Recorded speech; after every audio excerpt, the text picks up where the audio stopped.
Está entrando no ar. Debate 93.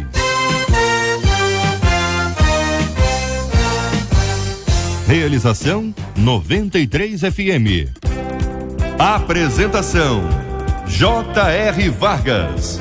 Alô, meu irmão! Alô, minha irmã! Já chegou J.R. Vargas! Estamos de volta, começando aqui mais uma super edição do nosso Debate 93 de hoje, nesta quarta-feira, dia 6 de abril de 2016. Que a bênção do Senhor esteja aí sobre a sua vida, sobre a sua casa, a sua família, seu trabalho, sua igreja. Que a bênção do Senhor esteja com você, onde quer que você vá, onde quer que você esteja. Receba o carinhoso abraço em nome de toda a nossa equipe que já está aqui a postos para te atender, para te receber, para te ouvir. Você liga, você fala com o Debate 93. Fale com o Debate 93. 2461-0093. E-mail debate@radio93.com.br. Facebook Rádio 93 FM. Site www.radio93.com.br. Muito bem, você participa com a gente também pelo nosso WhatsApp. Fale com a 93 pelo WhatsApp. 96803-8319. 96803-8319. Acolhemos com muito carinho no programa de hoje o pastor Silfarne, da comunidade evangélica de Mesquita. Alô, povo de Mesquita, acompanhando a gente, povo bom e abençoado. Também com a gente no programa de hoje a nossa menina da mesa é a querida Edeni, cantora, compositora. Já está aqui no nosso estúdio também o reverendo Felipe Teles, pastor das igrejas presbiterianas Raízes e Ipanema Leblon. Um grande abraço para essa turma maravilhosa na Zona Sul acompanhando a gente. O pastor Carlos Gilmar, da Igreja Batista Memorial de Irajá. Esse povo querido de Irajá nos acompanhando. Muito obrigado pelo carinho da audiência. Nós já estamos juntos no nosso Debate 93. O tema. Os temas são absolutamente quentes para a participação dos nossos ouvintes. Situação complicada, hein? O camarada aqui, o nosso ouvinte, diz: olha, traí a minha esposa com a própria irmã dela, ou seja, essa é a cunhada, né? Traiu com a cunhada, mas me arrependi de todo o coração. Agora, sofro a dúvida se conto ou não o que fiz. Para alcançar o perdão de Deus, eu devo confessar a minha traição à minha mulher? Viver o arrependimento, mudar e não contar seria uma deslealdade? Caso confesse, tenho que dizer com quem foi, ou seja, com a irmã dela. Eu quero ver sua opinião, ouvinte amado, a sua participação. Médicos de hospital público presos em clínica de aborto, a história é impressionante. E você acha que a prisão é uma medida muito dura para os médicos e a gestante? Que pensa você sobre esse assunto? Presidiário pagou R$5.000 para passear no shopping, é o famoso rolezinho. Ih, gente, já pensou você encontrar com uma pessoa dentro do shopping, numa loja, e você descobre que aquela pessoa deveria estar presa e pagou uma grana alta? Pagou com o quê, hein? Vamos falar sobre esse assunto já já. É quente, minha gente. Este é o Debate 93. com J.R. Vargas na 93 FM. Querido pastor Silfarne, muito bom dia, seja bem-vindo ao nosso Debate 93 de hoje. Essa história do nosso ouvinte que traiu a esposa dele com a própria irmã é uma situação complexa, ou não é, pastor? Bom dia, J.R., bom dia, queridos debatedores, bom dia, queridos ouvintes.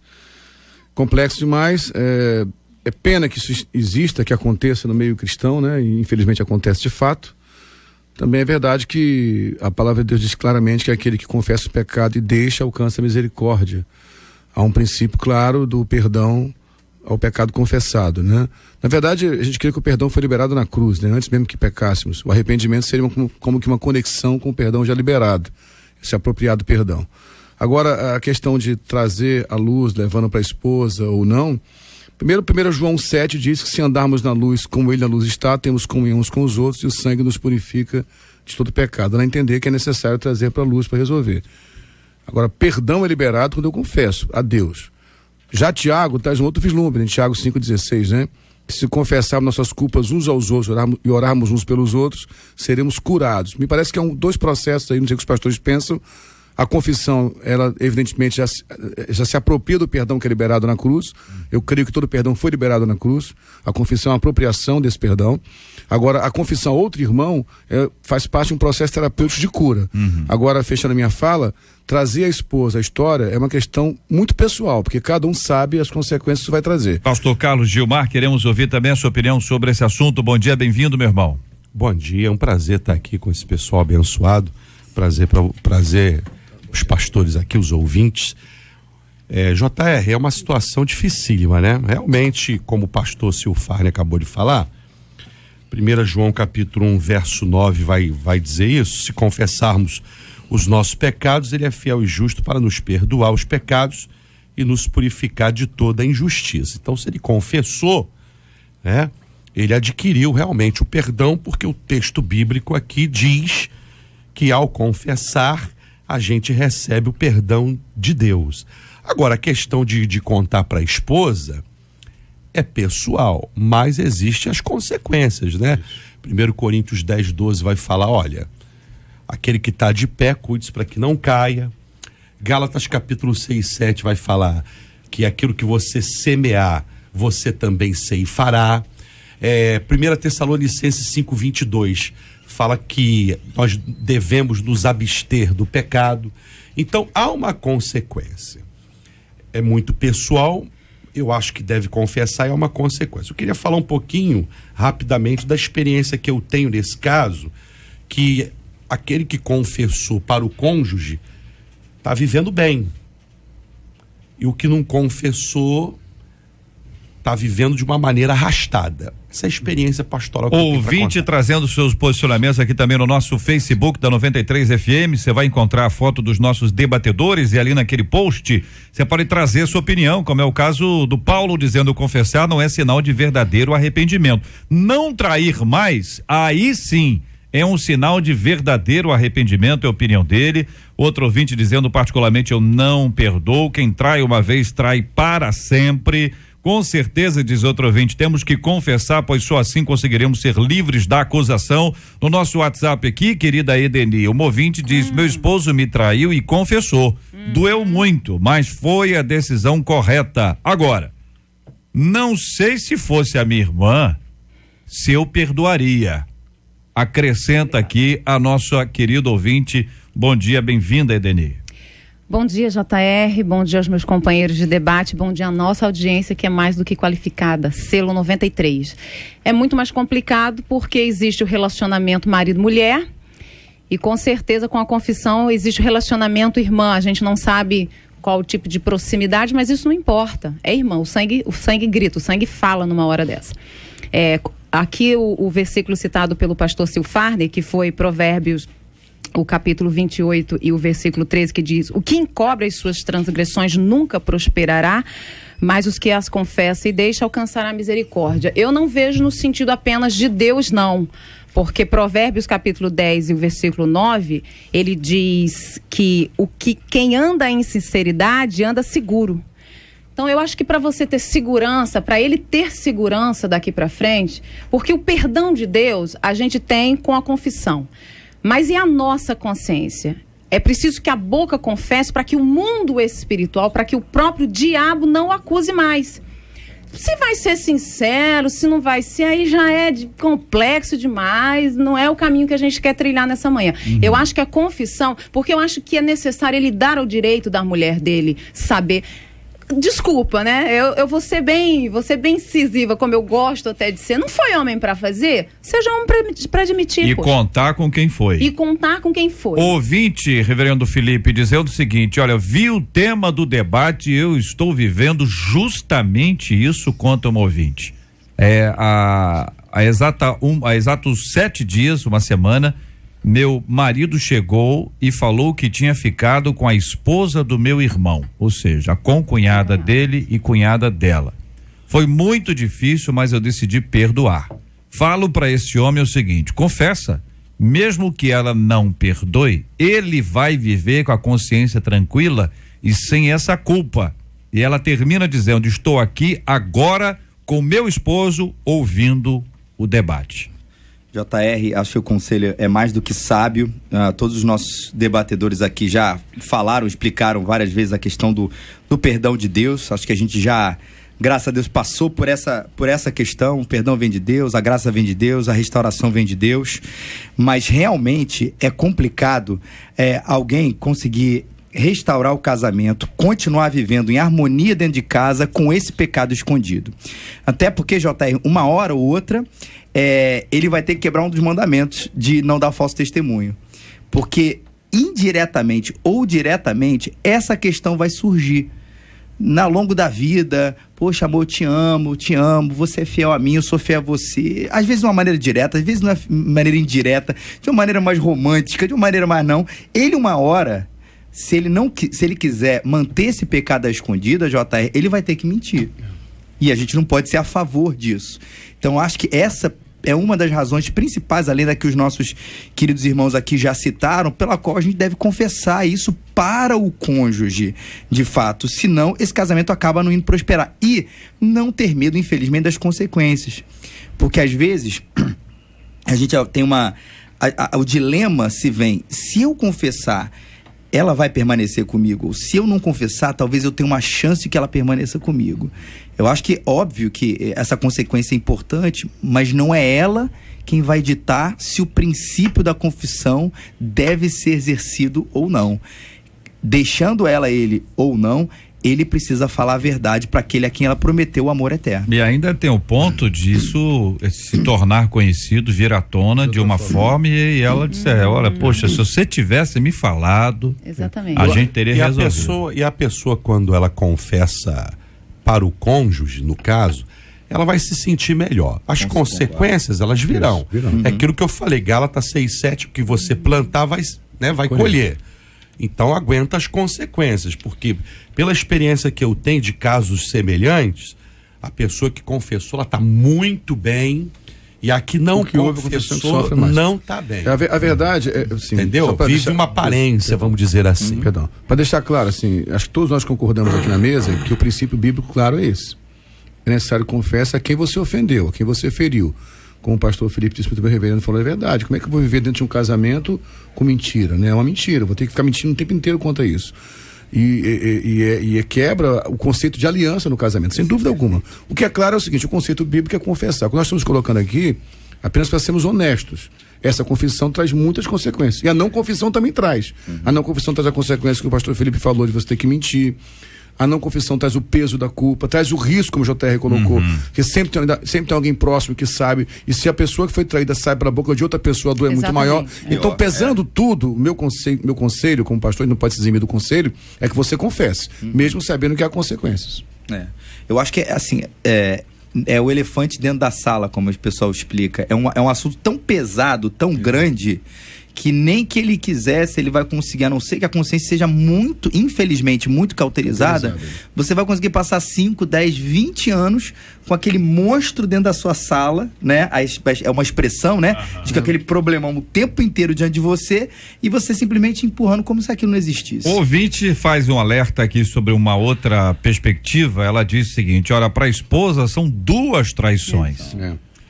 Quer dizer, o convívio na família...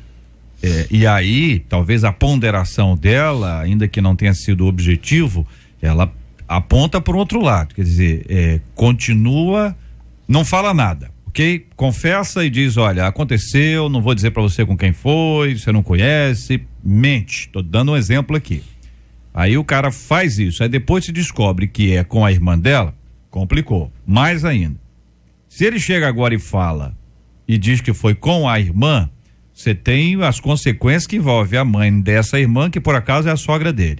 O pai dessa irmã, que também por acaso é o sogro dele. Os irmãos dessa irmã, que por acaso são os cunhados dele, se é que tem essa turma toda aí. De um jeito ou de outro, é uma coisa que, na maioria dos casos, é uma questão que o marido e a mulher resolvem, e a outra pessoa envolvida tá fora, tá longe, corta relacionamento, não tem contato, não tem nada. Agora, e quando é dentro de casa? Que tem aí a cunhada, que vai ter o aniversário, que vai ter aquele almoço, tem que ter uma superação. Sobrinhos envolvidos com seus filhos. Sobrinhos, tem que ter uma superação aí, que é uma coisa Hein, companheiro? E filhos, muito inclusive, complexo. né? Que não, a gente não sabe se eles têm, mas inclusive também Primos, a questão né? dos filhos. JR, eu penso o seguinte, não existe meia verdade. Ou você fala a verdade, ou você não fala. Fala tudo de uma vez. Ou você fala tudo de uma vez, porque não existe assim, é como você pegar um cachorro e você ir cortando o rabinho dele assim, né? Porque quem leva pra tosa sabe. Você não pega a pontinha, não, você tosa de uma vez, até porque isso vai trazer mais dor ainda, uma dor única de uma vez. Então assim, ou ele fala, porque essa história também de se achar no direito, de olha, eu conto, mas eu conto o que eu quiser. Não, ou você conta ou você não conta, até porque a esposa, com a posição que ele tomar, vai conseguir enxergar nele um verdadeiro arrependimento ou não, a postura de realmente querer restaurar a situação. Se ficar pensando nas consequências que vai ter, não vai se falar nunca. O certo é pensar Mas antes, não né? tem que pensar, Não tem que Edeni. pensar. Eu te entendo que, por exemplo, um ouvinte nossa disse o seguinte, olha, é sofrimento demais, ainda mais com a cunhada, seria válido sim confessar, se a cunhada estiver ameaçando de contar, aí a nossa ouvinte diz, eu não contaria, tô lendo aqui um WhatsApp, talvez num gabinete, ela diz aqui, é muito grave, porque, e o alerta dela é importante, eu vejo sempre a palavra que o ouvinte traz, ainda que esteja discordando da maioria da mesa aqui, mas ela diz o seguinte, olha, a leitura que eu faço é, se tiver que falar, tem que fazer uma preparação tão grande que isso não é só chegar e falar assim, olha, vem falar um negócio com você, agora eu desabafei, aí fica a pessoa que falou, ela fica leve, o que ouviu tá com um elefante não dentro de casa, não tem em cima dela. E vai ter que administrar. Aí não, é sua irmã, o problema é seu e tal, ela que deu em cima de mim, aí vai começar as histórias, ela que deu em cima, foi, aí a mãe entra, você acabou com o casamento da sua irmã, e aí essas histórias se multiplicam. Família, gente, pensa bem. Então, se vocês acham que deve falar, evidentemente, ouvinte, a decisão é sua. Ninguém aqui vai junto contigo não, viu, meu irmão? É isso. Tá todo mundo aqui dando opinião, que nós estamos discutindo um assunto em tese. A não ser que você peça, se pedir eles vão. Agora, a decisão é pessoal e ela é intransferível, não tem como transferir essa responsabilidade para alguém. Vai lá em meu nome, te dou uma procuração, não rolou, porque para outra coisa não teve procuração, ou teve? Não teve, né? Então se não teve lá, não tem aqui, tem que enfrentar. Agora, não tem um preparo aí, gente? Não tem que ter a questão é muito complexa. Quando a gente fala assim, a gente não está amenizando, nem dizendo que não devo confessar, não é isso não. Só estou explicando que a questão é complexa mesmo. Então, acho que o JR colocou um ponto aí, tem que ver o nível de relacionamento que há com o pastor, qual o tipo de pastor que é, mas o ideal nesse caso... O ouvinte está falando. O ideal é o que a pessoa procure o pastor primeiro, isso eu sugiro. Sim. Converse com o pastor, estou numa situação assim, não sei o que fazer, isso me ajuda. Se é um pastor conselheiro, realmente vai sentar, porque vai ter um apaziguador, né? Vai triangular com alguém que é neutro no assunto ali, que vai trazer paz, vai trazer a forma correta de falar, porque se não houver um preparo nessa hora, pode destruir um casamento que pode ser salvo. Eu conheço história de casamentos que ruíram, que a confissão foi trazida sem ninguém orientar na hora, sem uma ajuda pastoral. Gente, nessa hora a ajuda pastoral é essencial. Isso. É o que eu penso. Eu acho que o fato da gente estar sendo direto aqui, até nessa questão da confissão, acho que não impede que dentro de nós a gente esteja tratando e vendo com muita delicadeza. Com certeza. Porque realmente não é uma notícia simples para ser dada. E como o JR falou, às vezes ser dadas somente para a pessoa se sentir bem, né? No caso aí com a pessoa que traiu, joguei meu problema, ufa, falei, obrigado, agora me perdoa. O outro obrigado a me perdoar, que é cristão, e o outro tem que perdoar. Exatamente, eu acho que isso é carregado de todo um preparo. Agora, se ele fala só a meia verdade, ou eu traí, mas não digo com quem foi, no dia que essa mulher descobrir, perdão, ela vai se sentir traída muito duplamente. Ela vai, e não adianta falar assim, poxa, mas eu não queria, eu fiz isso pra te ajudar, não contei, ou você quis, não, ou mesmo que a mulher insiste, eu não quero saber com quem foi. O caso é tão delicado, porque é próximo da família, porque vai ver no aniversário, Natal, Ano Novo, etc, que esse caso precisa contar, inclusive, quem foi, mesmo sabendo a delicadeza que envolve as consequências desse fato. A meia-verdade, na minha opinião, é trazer mais um problema, porque a menos que a mulher seja de outro planeta, falar isso pra uma mulher, tentar botar ela como detetive, entendeu? E dizem por aí que quando mulher começa a investigar é melhor que a FBI. Você acha que a mulher vai querer saber com quem foi? Com certeza, JR. É uma espécie de... com certeza, saber que a irmã vai trazer um peso maior, mas saber com quem foi é uma necessidade da mulher. E é uma necessidade do homem esconder, mas é uma necessidade da mulher saber, de repente, ela sabendo com quem foi, a gente não sabe a reação dela, de repente ela até entenda. É claro que é diferente de pessoa para pessoa, mas até onde eu já li, isso indicava outra linha. Que o homem quer saber com quem foi, quantas vezes foi, onde é que foi, por que foi e tal, e a mulher, em geral, sublima isso aí, e algumas até se culpam. Diz assim, olha, então foi eu que errei, porque se você procurou, foi eu que errei. Olha como as coisas são complexas. Nós estamos falando aqui para milhares de ouvintes. Tá certo? Nem tudo que a gente lê ou escuta aqui, é o pessoal da igreja que tá. Pode até ser, gente. Tem muita gente na igreja que não é igreja. Tem muita gente na igreja que não conhece o evangelho. Você sabe muito bem disso. Mas escuta só. Ouvinte aqui dizendo o seguinte: olha, eu fui seduzida pelo meu genro quando minha filha estava prestes a ganhar a minha neta. Imaginou a cena aí? Mãe, a menina grávida. Bom, você já imaginou. Eu resisti, diz a ouvinte. A nós quem está escrevendo é a mãe, a sogra do rapaz, a avó da menininha que estava prestes a nascer. Eu resisti porque eu fiquei traumatizada, ele estava bêbado.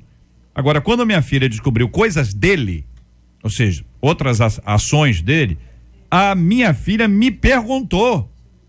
E aí bate com o que disse a Edeni. A pergunta foi: ele também te cantou, mãe? Aí o ouvinte disse. Aí ela disse: eu disse que sim. Fiquei triste, com vergonha dela, e até hoje sinto que ela tem vontade de se vingar de mim e não dele. Eu sofro com isso. Mas ela conclui dizendo: nada aconteceu porque eu clamei pelo sangue de Jesus Cristo, conta a nossa ouvinte. Olha que situação. E a verdade acabou sendo dolorosa, mas necessária para isso, até para desmascarar esse rapaz, essa pessoa que casou, mas que na verdade não entendeu, como a gente falou no início, o conceito de aliança que está envolvido no casamento, a ponto de desrespeitar a esposa. Podia ser com qualquer um, mas acho que pelos olhos humanos ainda mais grave com a mãe dela, né, com a sogra. Eu acho que a verdade é libertadora, né? Existe o mundo real, o mundo agora muito mais o virtual e o mundo irreal, né? Eu acho que a verdade, ela está acima de tudo, né? Ainda mais para quem conhece a Cristo, teve um encontro com Cristo, né? E conhecereis a verdade vos libertará.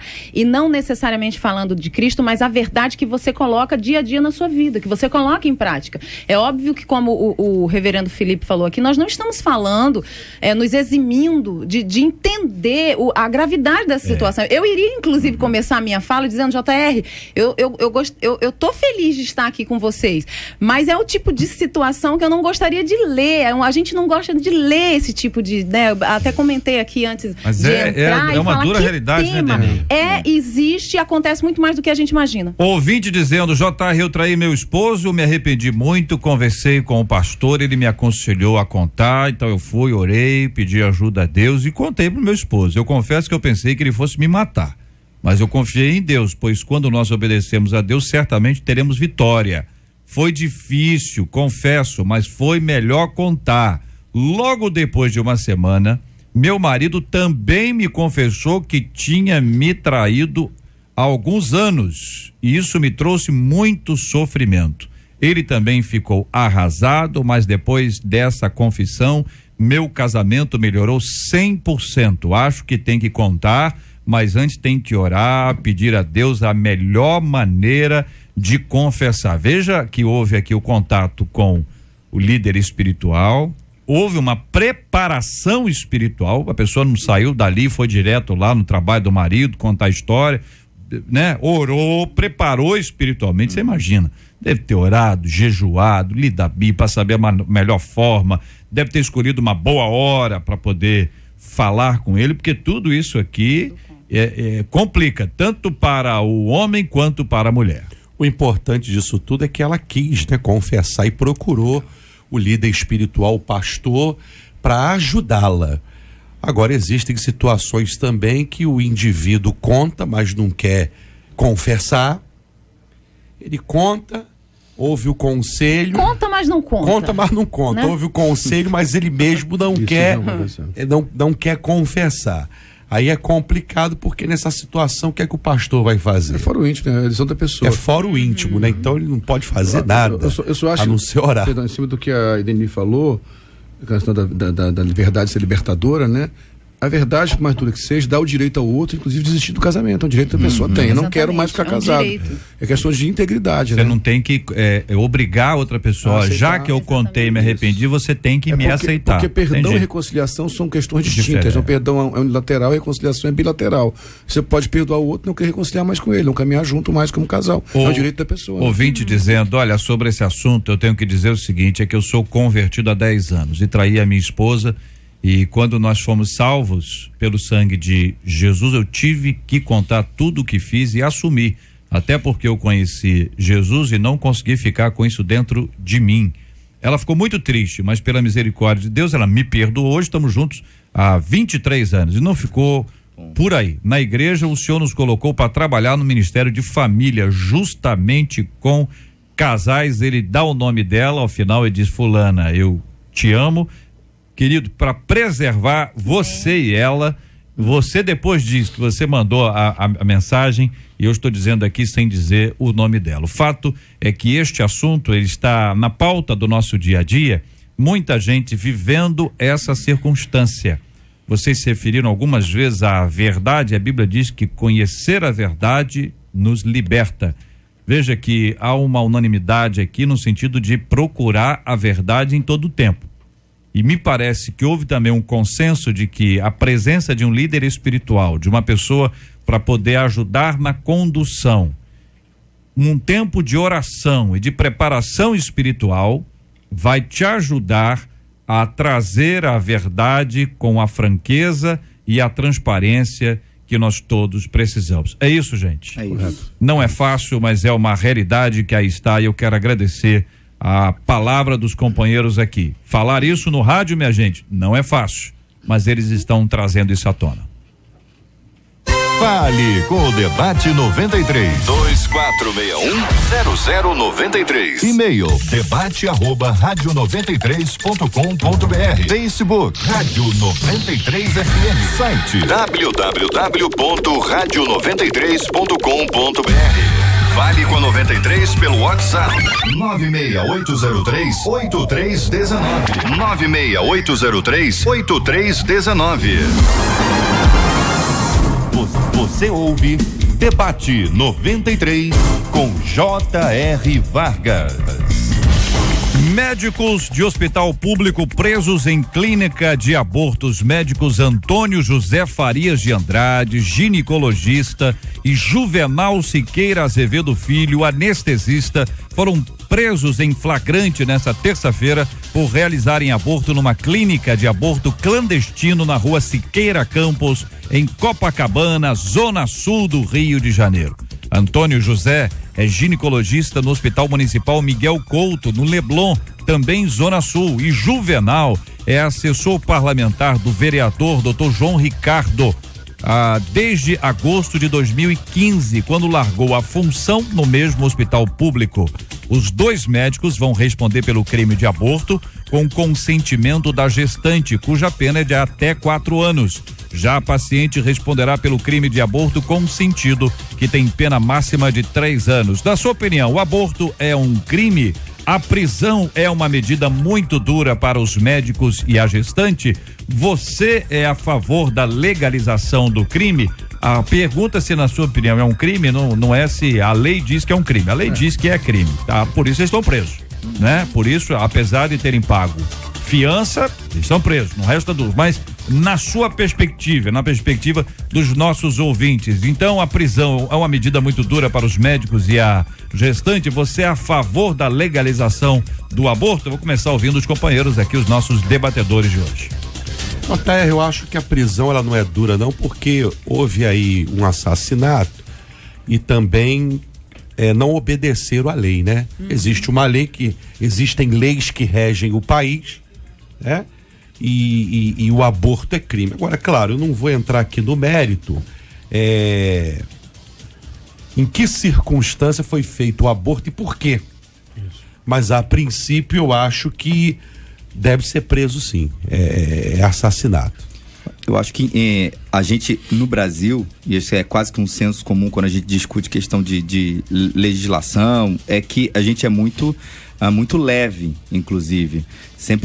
A gente arruma sempre muitas desculpas, culpas, circunstâncias e tudo, e acaba que ninguém nunca é preso, porque sempre tem uma justificativa para fazer o que fez. Ninguém está dizendo que a pessoa provavelmente não passou por um período de sofrimento, até a decisão do aborto pode ter sido muito sofrida, mas a lei brasileira diz que é crime, nós assim entendemos, e se é assim também ela tem que ser presa, e como cristãos, eu acho acho que é importante isso, continuamos defendendo, na verdade, a vida, o direito daquele que ainda não tem voz. Ouvinte aqui no nosso WhatsApp dizendo é um crime pois tira a vida de um ser vivo. Hoje em dia animais e plantas têm mais valor que um ser humano. Compartilha aqui uma de nossas ouvintes. JR, além de ser crime, se feriu um mandamento, né? É óbvio que as leis elas não são feitas mediante a palavra de Deus, oxalá que fosse assim, né? Mas além de ser crime, eu não acho que a pena seja leve, como o pastor disse, foi um assassinato e Deuteronômio fala, né, em uma das leis, não matarás. Uma vez eu ouvi alguém falar sobre uma mulher que foi fazer um aborto e ela tinha um filho, já tinha um filho por volta de 5 anos e o médico disse, não, traga aqui o seu filho de 5 anos e eu vou estar tirando a vida dele. Não, de forma alguma. E segunda pessoa, mas qual a diferença faz? Porque um você vê e o outro você não vê. Então eu acho que essa história, ela elucida bem o que é um aborto, né? Você está tirando uma vida. Então aquele que eu já gerei, que está diante de mim, não pode ser levado, né? Eu conheço uma pessoa de uma cidade onde eu morei e essa pessoa tinha feito, realmente tinha passado por um aborto, pelo processo do aborto, e é aquela coisa, né, meio escondida tudo, e quando um outro filho dela, depois gerado, ela tinha por volta de uns 2, 3 anos, aconteceu um acidente na casa, uma labareda de fogo saída de uma churrasqueira queimou essa criança toda e a mãe blasfemava muito contra Deus.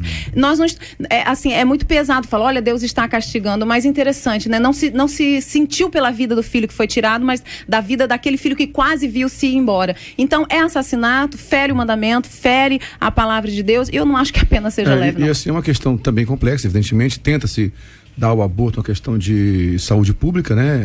Que é a grande alegação de quem defende o aborto, e uma alegação que tem que ser ouvida. Eu sou contra o aborto terminantemente, como cristão, na minha percepção, a vida inicia na fecundação, então biologicamente é uma vida, espiritualmente nós cremos também que é um ser único criado por Deus, com alma que é eterna, mas assim, a questão que se defende é que normalmente se pratica aborto em clínicas ilegais, mulheres pobres e negras, né? A maioria, essa é a defesa que se faz de quem defende a legalização do aborto. Mas isso é um argumento muito fraco, né? Porque se eu for partir desse princípio, eu vou ter que legalizar as drogas, legalizar o crime. Então quem matou porque teve pouca cultura pode matar, não faz sentido.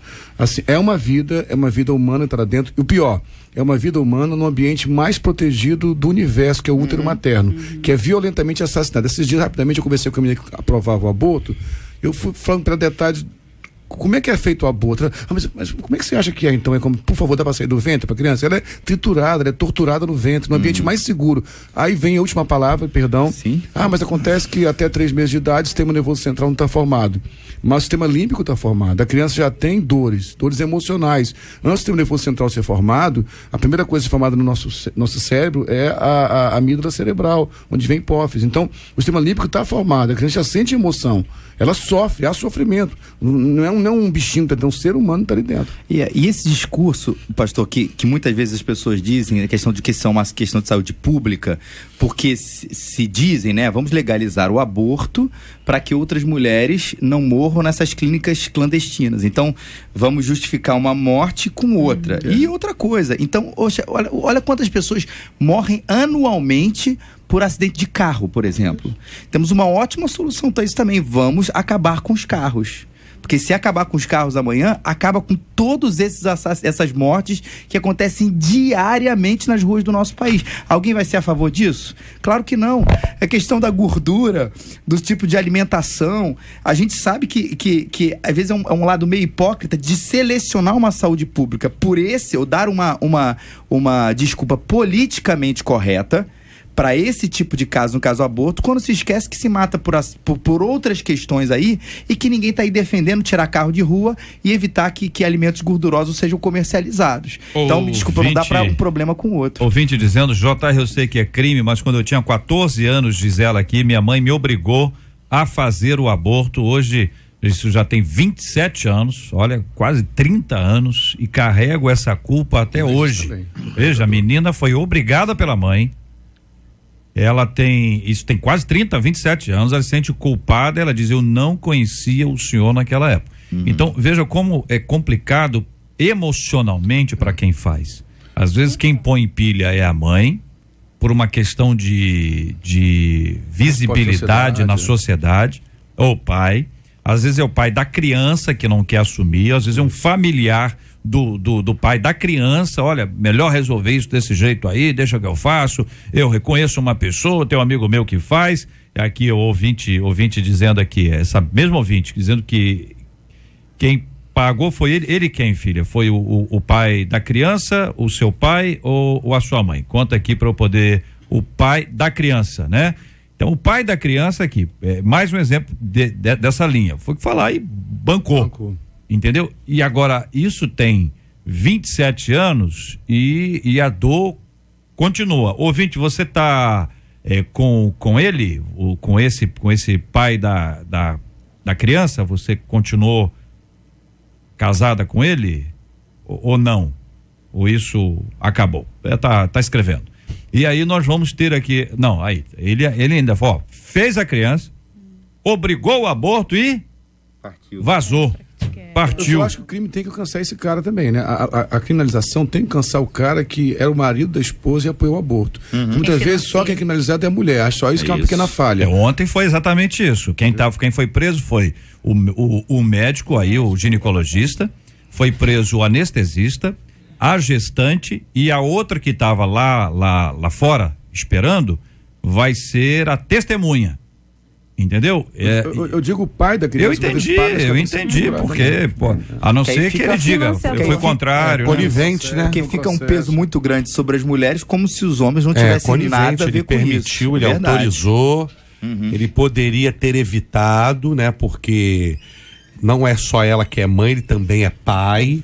Entendeu? Então, isso é desculpa. Houve uma coisa, porque ela quis, não Já está falando isso. rapidamente sobre essa questão do emocional. Não, emocional é algo que eu acho indiscutível, mas as mulheres, quem é um jogo de sorte, e quem garante que não vai afetar a tua saúde, o teu útero? Quem garante que depois você vai poder gerar de novo? Porque é um jogo que você não está sabendo. Mas o próprio emocional pode afetar isso, inclusive impedir que engravidar de novo. Exatamente. É porque é como se fosse algo que não trouxesse consequência nenhuma. Além da grandiosidade que é você tirar uma vida, você está correndo porque é comprovado, né? Tem até no meio artístico aí pessoas que já declararam que fizeram e que por conta do aborto que fizeram há anos atrás, hoje a gente não pode gerar mais. Levanta aqui uma outra hipótese aqui, um ouvinte dizendo, eu acho que o aborto é crime, que os médicos têm que ser punidos, mas não acho que a mãe tem que ser presa, pois muitas vezes elas estão desorientadas ou são obrigadas por alguém.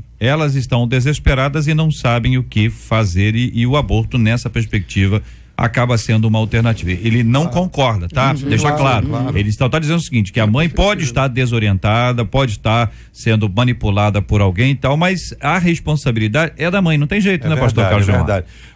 Na maioria das vezes isso acontece mesmo, mas o ato foi cometido, é crime. Que haja acompanhamento, que haja psicológico. E se ela foi forçada de alguma maneira ou de outra, vai se instalar um processo onde vai ter que se provar isso. Que ela foi forçada.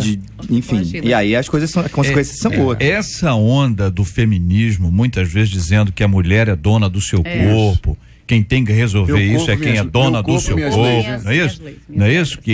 Enfim, há alguns anos houve um episódio aqui no Rio, muito interessante, veio um navio chamado Navio do Aborto, foi esse nome que foi dado, porque no Brasil era proibido, mas a pessoa podia entrar no barco, entrar no navio, estar num determinado ponto e lá poderia acontecer. Isso aconteceu no Rio, não tem muitos anos isso.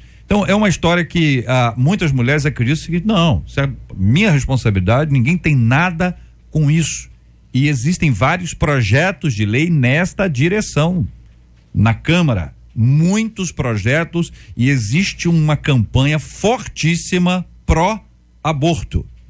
A voz que não pode se calar é a voz daquele que pensa diferente. Aqui, evangélicos e católicos estão absolutamente abraçados na mesma ideia, dizendo que não pode em hipótese alguma. Acho que até os católicos são mais aguerridos do que boa parte dos evangélicos em relação a esse assunto, porque eles se manifestam claramente, não tem a menor dúvida sobre esse ponto. Agora, a perspectiva é como tratar uma pessoa que abortou. Aí é uma outra forma, é um outro assunto sobre o qual nós não estamos discutindo aqui agora. Vamos, por favor. Claro. Tá falando com o pastor Outros que veio comigo aqui antes de começar o debate, falou de uma propaganda do governo aí federal combatendo o mosquito da Aedes aegypti. Coloca: vamos combater o inimigo dos nossos bebês, né? Vamos destruir quem está destruindo nossos bebês. Quer dizer, quando é interessante, aí o que está no ventre é bebê. Quando não é apenas um feto, é apenas um conjunto de células. Quer dizer, é muito confuso isso, né? É bebê ou não é bebê? Se é um bebê, é um bebê. É vida ou não é vida? Qualquer É forma, importante né? ou não é importante? Isso é uma banalização da vida, né? Aprovar leis que legalizam o aborto, né? Colocando como desculpa algumas situações, do caso de estupro, ou a má formação da criança, né? Enfim. Enfim, mas aborto é aborto, crime é crime e não tem o que fazer. Essa questão da má formação, eu acho que não tem nem problema nenhum em relação, porque quando há má formação e a criança já está morta no ventre, né? Eu acho que isso aí, quando ela já está morta, né? Exatamente. Quando é diagnosticado que ela já está morta, aí há o aborto, isso aí acho que não tem. É uma questão um pouco diferente, e né? É bem diferente. A lei brasileira prevê a possibilidade disso acontecer. Anacéfala e filho de estupro, né? E só nesses casos. Só nesses casos. Então, existem pessoas que podem não ser ali nem obrigadas a isso, né? Existem pessoas que tomam uma decisão. E aí, quando se fala de clínicas clandestinas, aqueles que são favoráveis ao aborto dizem isso: olha, tem mulheres morrendo nas clínicas clandestinas. O pastor Silfarni mencionou isso aqui, que no discurso de muita gente vai dizer só, são as pobres que estão morrendo porque o governo poderia produzir isso no hospital público. Minha gente, quem é que já foi ao hospital público? Quem já entrou numa fila para ser atendido porque está com dor de garganta? E morre. Porque o dedão do pé deu uma topada no dedo do pé e abriu ali e não tem condições de tratamento. Quantas pessoas estão hoje deitadas numa maca improvisada, aguardando um lugar para ser atendido? Ou sentados, como eu relatei aqui, uma senhora sentada, ela estava sentada numa cadeira de roda, depois tiraram da cadeira de rodas e colocaram essa senhora numa cadeira comum cuja perna estava quebrando. E isso, estou dizendo isso para quem já entrou, entendeu? Passou por aquilo que eles chamam de triagem, né? Recebem para depois encaminhar. Aí diz o seguinte: olha, seu problema é de coração, mas o cardiologista não está aqui. Uma das áreas mais difíceis de se encontrar é a pediatria.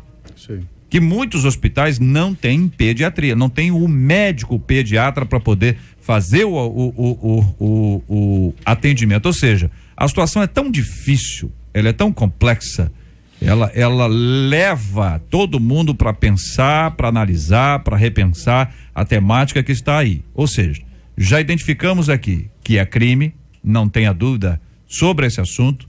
Já identificamos que a prisão, na opinião dos companheiros aqui, é uma medida, não é dura, é uma medida correta. Eles já estão soltos, pagaram fiança, é o que a lei prevê, exatamente como tem que acontecer. E aí a pergunta é: você é a favor da legalização? Pelo que eu entendi aqui, todos são contrários. Vamos falar com alguém aqui? Tem um ouvinte? Vamos lá, põe o ouvinte aqui no ar. Alô? Alô, ouvinte? Oi. Ei, querida, Deus te abençoe, muito obrigado pela sua participação aqui no nosso debate 93 de hoje. Qual a sua opinião, ouvinte, sobre esse assunto? Eu acho que se a opção tem que ser somente da mulher. Como é que você falou? Não consegui entender. Fala de novo. Em relação ao aborto, você está falando? Sim. Sim. Se ela tira o neném ou não? Isso. Então, eu acho que a mulher é quem tem que fazer essa opção. Que não cabe às pessoas que estão envolvidas com a pessoa dela intimidar ela a fazer tomar essa atitude. Deixa eu entender. Você é a favor do aborto? Não, eu não sou a favor do aborto, não. Você não é. Então. Pelo que aconteceu comigo, eu vejo que eu tomei um passo errado.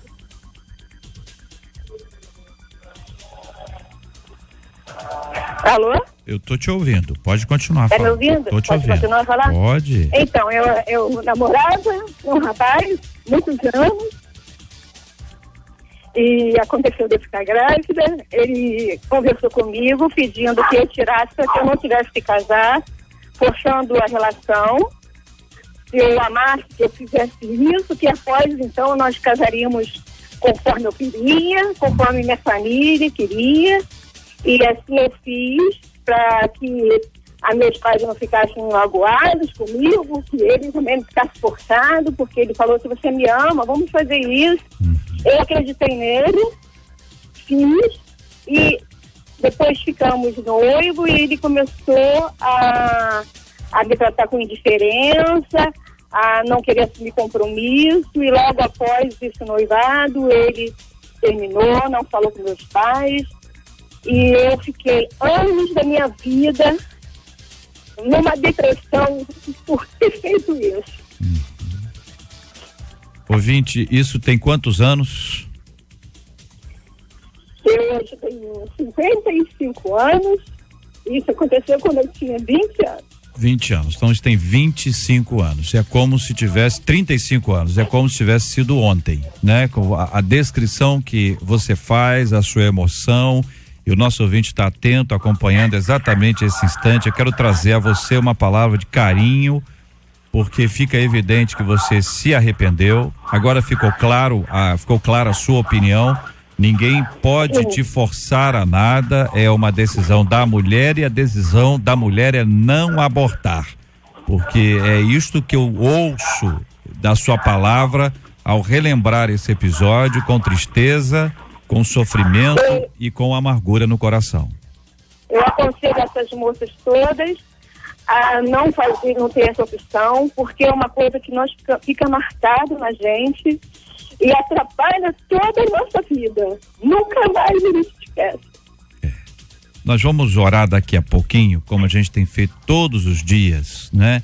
Pelos temas do programa, e junto com você hoje, querido ouvinte, tem outras irmãs que também passaram por essa dor, que passaram por esse sofrimento, que se arrependeram e que hoje convivem com essa angústia profunda, mas nós cremos na graça de Deus, que a gente, quando confessa, que a gente vai buscar a presença de Deus, Deus vai ministrando ao nosso coração exatamente a medida daquilo que a gente precisa. Você será alvo da nossa oração daqui a pouquinho. Ao final do nosso programa de hoje, eu quero te agradecer pela coragem ao trazer o seu depoimento. Não estamos chamando você pelo nome, nem pelo bairro, apenas uma descrição carinhosa como ouvinte, porque você é nosso ouvinte e você é uma ouvinte preciosa e amada e vai ser alvo das orações do povo de Deus. Eu liguei não por mim, JR, mas sim por todas essas mocinhas que hoje estão passando por isso, para que elas não tenham essa atitude, não pensem no que é bom para eles, que elas tenham mais amor próprio. Se eu tivesse mais amor próprio na época, eu não teria feito isso. E eu aconselho a todas essas mocinhas que não façam isso devido ao que os outros vão pensar. Ter um filho é uma bênção. Eu tenho hoje um filho, tive um filho com 40 anos, só depois desse tempo todo que eu pude ter um filho com 40 anos. E foi a melhor coisa que aconteceu na minha vida. Ouvinte, eu querida, agradeço, tá, por ter falado com vocês. E um forte abraço para você e para todos os debatedores, para Marcela.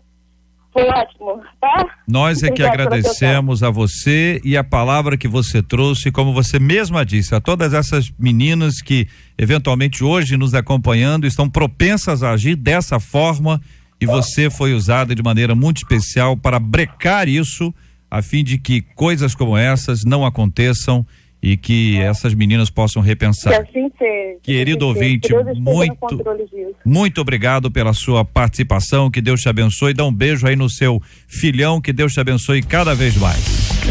Minha gente. Esse é o Debate 93, minha gente. A gente tá aqui todo dia pedindo orientação de Deus, falando sobre esses assuntos do dia, né? Nós estamos aqui hoje, falamos sobre um tema, entramos no segundo tema, que é esse tema que aí está, que mexe com o coração de muita gente. É para tratar, é para alertar.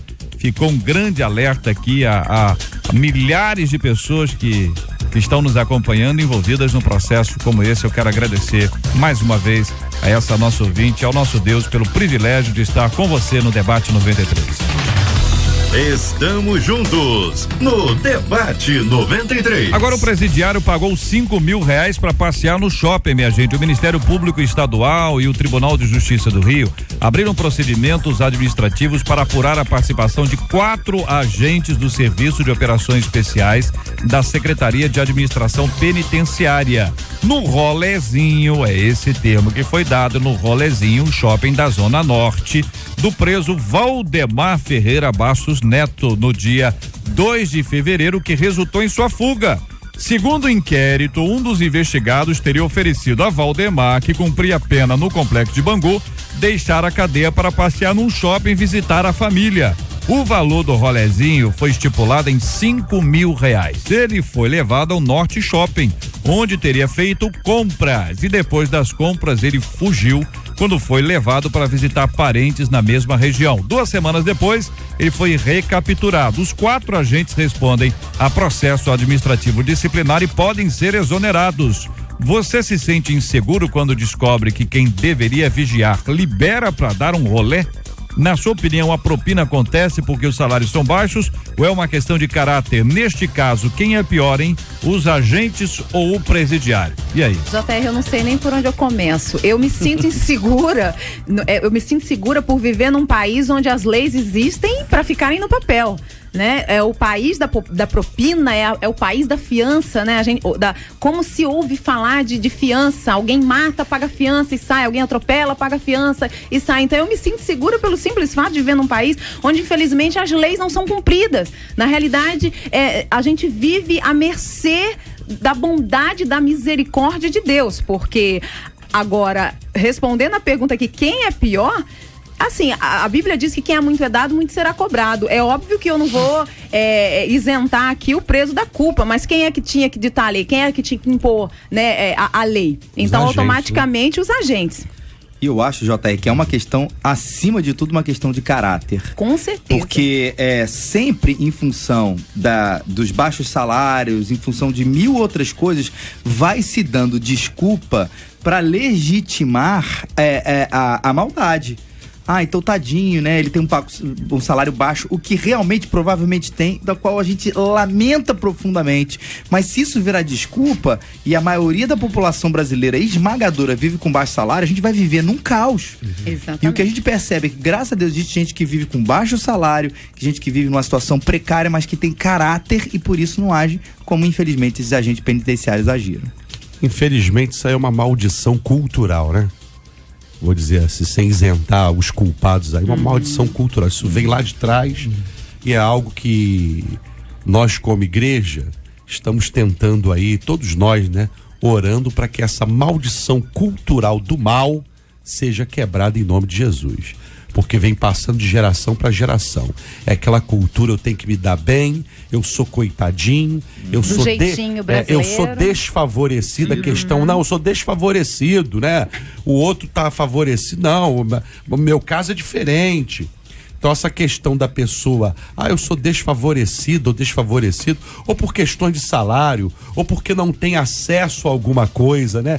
Existem pessoas que a desculpa é, não, mas eu não tenho acesso porque eu sou desfavorecido, vou dar um jeitinho para ter acesso. É uma maldição cultural, questão de caráter que a gente tem que quebrar em nome de Jesus. Tem um ouvinte nosso aqui dizendo, olha, antes mesmo de ter crise, eles já eram assim. Então a minha resposta é mau caráter, é opinião do nosso ouvinte aqui. Agora, imagina bem o seguinte, veja bem, imagina a cena, as coisas como elas são, que é exatamente a descrição. Evidentemente o shopping não tem nenhuma culpa, a vendedora da loja onde ele compra não tem a menor culpa, ninguém sabe disso, quem vai identificar? Não estava uniformizado?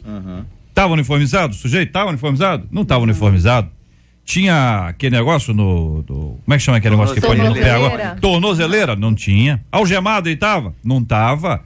Tinha alguma... Não tinha. Normal, como a gente aqui. Normal, vai numa loja, vai num shopping, ninguém tem essa responsabilidade. O cara poderia ter ido à igreja. Foi no culto, foi uma bênção o culto. O pastor pregou sobre liberdade. É tudo que o cara queria ouvir. Pode ter acontecido? Aqui, falando sério.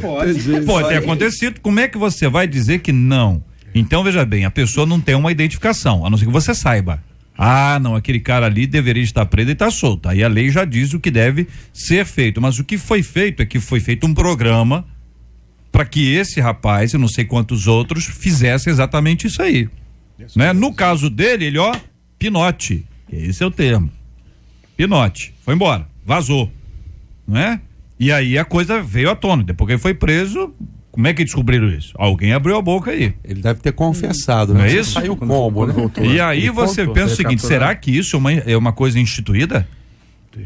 Será que é uma questão instituída ou foi uma coisa exclusiva? Não, vamos fazer só com ele, que é um cara bom, não, nosso amigo. Falei, uma questão, JR, infelizmente, que eu chamo, eu usei essa expressão aqui, maldição cultural. Isso, infelizmente, é uma cultura. E uma sublei que provavelmente impera em algumas penitenciárias, né? De que existe aquilo que a lei prescreve, mas existe a lei interna paralela àquilo que é, então fazendo isso você ganha aquilo, pagando isso você vai ter aquele privilégio, nada que realmente a lei demande ou diga, mas que se instituiu ali essa legislação paralela, na qual nós somos contra. Isso. Sem dúvida alguma é mau caratismo, agora, sem dúvida, acho que isso é questão, ponto passivo, é mau caratismo, ninguém concorda com isso, todo mundo está inseguro.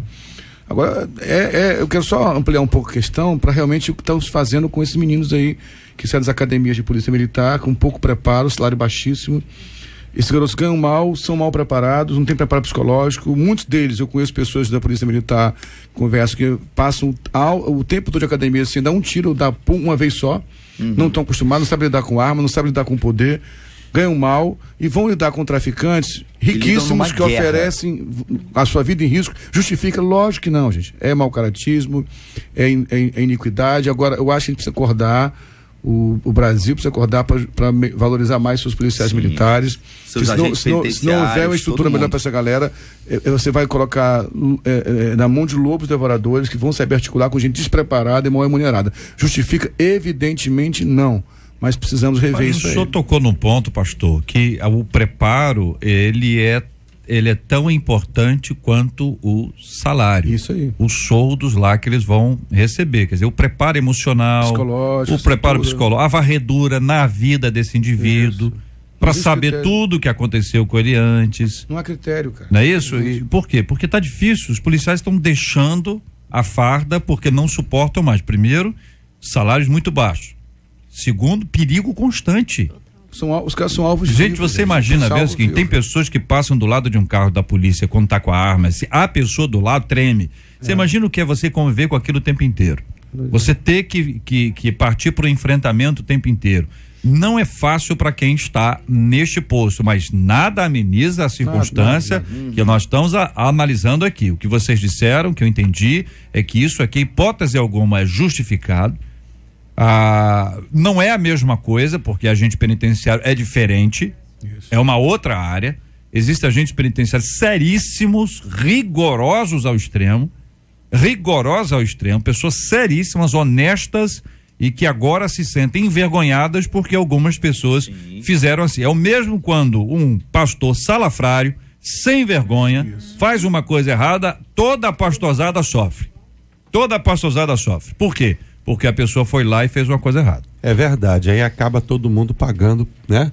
Por causa do erro de um. Do erro de um. Agora, a grande questão, pastor Silfarni falou muito bem, né? Não há estrutura nenhuma. Eu conheço pessoas que trabalharam comigo numa função e depois fizeram o concurso aí para ser policial e a gente sabe, sem estrutura nenhuma. Agora, é aquilo também, né? Por que a pessoa entra? Eu vou levantar uma outra questão aqui. Todo mundo já sabe disso tudo. provavelmente, o que é que se entende? Bem, é assim, mas tem um esquema, né? Pastor, mas às vezes a pessoa mudou lá, né? Tem gente que entrou puro, entrou corrompe, inocente, entendeu? Quer dizer, enfim, é uma questão, é uma questão complexa. Eu quero agradecer a participação dos queridos companheiros debatedores hoje aqui conosco, tratando sobre um assunto extremamente difícil, complicado. Aliás, todos os 3 temas aqui, e eu quero agradecer. E daqui a pouquinho, gente, segura aí, nós vamos orar juntos. Eu quero pedir a você que fique conosco em oração. Vamos nos unir em oração. Chama todo mundo para orar, porque nós precisamos apresentar esses temas diante de Deus em oração, clamando pela misericórdia do nosso Deus e Pai. Pesquisa 93. O sinal do verdadeiro arrependimento é confessar a traição a quem foi traído. 99% dos nossos ouvintes acreditam que sim, JR. Muito obrigado, Marcela, muito obrigado aos nossos queridos ouvintes, participação de todos com a gente no programa de hoje. Obrigado aqui aos queridos debatedores. Pastor Silfarni, forte abraço, querido, Deus abençoe sempre. Obrigado, JR, obrigado, queridos debatedores. Quero dar um abraço ao meu irmão pastor Hudson Bolê, que está comigo aqui no auditório, a minha querida Patrícia, a nossa amiga Neide lá em casa, a Érica, a Ares lá de Nova York que está ouvindo, e o Diaconisa Rogério e o Diácono Messias que deram um alô também. Deus abençoe. Muito obrigado, Edeni, Deus abençoe sempre. Eu que agradeço, é sempre muito bom estar aqui. JR, rapidinho, eu quero pedir oração ao povo de Deus para estar orando pela irmã Maria Helena. Eu sempre mando um beijinho aqui para ela e para o esposo dela, o pastor José Carlos. Ela está internada, né? Tá com um problema de respiração, provavelmente vai operar do coração, e eu quero pedir ao povo de Deus que esteja clamando pela vida dela. Para vocês saberem assim melhor quem é a irmã Maria Helena, é a vovó da tão conhecida aí pastora Helena Raquel. É como uma mãe para mim, uma amiga do coração, e eu estou pedindo a Deus para deixá-la mais um pouco comigo aqui. Amém, que assim seja. Reverendo Felipe, obrigado, um abraço. Obrigado, JR, um grande abraço para você, os nossos debatedores, ouvintes, especial lá para o pessoal da Igreja Raízes, Ipanema Leblon, e muito especialíssimo, obviamente, para minha esposa, Rafaela, e os filhotes João Pedro e Arthur. Maravilha, muito obrigado, pastor Carlos Gilmar. É sempre um prazer estar aqui, JR. Eu vou falar rapidamente aqui, eu fiz uma listinha. Um abraço, um beijão para minha esposa, filhos, a minha mãe, os primos, a parentela toda, as tias, a Igreja Batista Memorial, Igreja do Meu Coração, a PIB de Saracuruna, a irmã Maria Gomes, que é sua fã, né? E a comunidade do Para Pedro, um abraço pro Dorcelino, todo o pessoal da Junta de Missões, e Deus os abençoe grandemente. Beijão. Deus abençoe a vocês também. Um abraço aqui para nossa ouvinte Isabela, aniversariando hoje. Muito obrigado pelo carinho da sua audiência. Que Deus te abençoe, te renove cada vez mais. Nós vamos orar juntos nessa hora. O pastor Silfarni vai orar conosco. Nós vamos pedir a bênção de Deus sobre todos aqueles que estão vivendo aquele momento que antecede a confissão. Vou confessar, como é que eu vou fazer, como é que eu vou falar, como é que a gente vai tratar esse assunto, fez o que não deveria ter feito e agora precisa lidar com esse assunto. Nós falamos aqui sobre a importância de um líder espiritual e é necessário que você saiba muito bem escolher aquela pessoa que vai te acompanhar, vai te ouvir, vai te ajudar nesse processo que aí está. Nós vamos também pedir a Deus que abençoe aqueles que ouvirão e que lidarão com uma informação pesada, muito sofrida e muito difícil. Nós vamos orar também por aquelas pessoas que hoje se lembraram dos abortos cometidos há tantos anos, como o ouvinte que falou conosco no ar há 35 anos.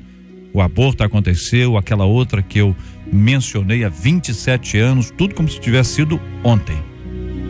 Essas dores não passam com o tempo. Há quem diga, o tempo cura tudo. Eu nunca gostei dessa frase. O tempo não cura, quem cura é Deus. Através do tempo, ao longo do tempo, mas quem cura é o Senhor. Por isso não adianta deixar para lá, é preciso enfrentar a situação. E muita gente pode não querer administrar isso hoje, por causa das dores e dos traumas emocionais e consequências até físicas, de acordo com aquilo que aconteceu. Nós vamos orar. Vamos orar também pela nossa segurança. Há muita gente solta que deveria estar presa. E há muita gente presa, inocente, injustamente, que deveria estar solta. Nós vamos pedir a Deus que nos abençoe em todas essas áreas, assim como nós vamos orar pela cura dos enfermos. E aí apresentamos já o nome mencionado. Vamos orar também pelo consolo aos corações enlutados. É como uma família que nós nos reunimos na presença de Deus e pedimos ao Senhor a sua doce e santa misericórdia. Oremos. Pai de amor, te agradecemos mais uma vez pela oportunidade de te servir, servindo nossos irmãos que nos ouvem. Quero orar pelas pessoas, Deus, que fazem parte do tema desse debate de hoje. Alguma menina que está me ouvindo agora, Senhor, ouvindo essa oração e quem sabe está propensa a fazer o aborto, que o teu Espírito Santo toque no coração dessa menina, ela desista desse ato, Deus. Eu oro por aqueles que já praticaram o aborto há pouco tempo, há muito tempo, há muitas décadas, não importa.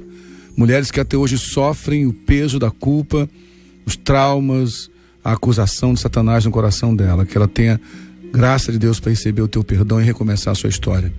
Oramos também pela violência que tem engraçado o nosso país, ó Deus amado, pela injustiça que tem destorturado a nossa nação. A tua palavra diz para termos fome e sede de justiça. Dá-nos fome e sede de justiça. Que o desejo de justiça seja como uma necessidade fisiológica, de fome e de sede na igreja, Deus. Ó Deus, guarda os policiais, tem misericórdia do nosso poder, Deus. E queremos orar pelas pessoas que hoje sofrem por peso de um pecado cometido que não foi confessado. Talvez haja um marido agora, uma esposa, alguém que pecou, que adulterou, que traiu e que precisa de ajuda para confessar. Que o teu Espírito Santo traga força a essa pessoa, Deus. Prepare um ambiente próprio, envie parceiros, consoladores, intercessores que ajudem nesse momento. Que a pessoa que vai ouvir a confissão tenha a graça de Deus para suportar. Oramos também, Deus amado, pelos enfermos espalhados por esse nosso país. Se alguém agora no leito de hospital ouvindo essa oração, que o teu Espírito Santo traga a cura, Deus. Oramos pela vó Helena, Deus, que foi citada aqui, que o Senhor possa trazer saúde a essa senhora, Deus. E oramos também pelos enlutados, alguém que está sofrendo a dor de um ente querido que partiu. Só o Espírito Santo pode nos consolar a dor do luto, traga consolo e esperança. Obrigado por esse tempo, Pai, oramos assim na autoridade do nome de Jesus. Amém e amém. Que Deus te abençoe. Você acabou de ouvir Debate 93.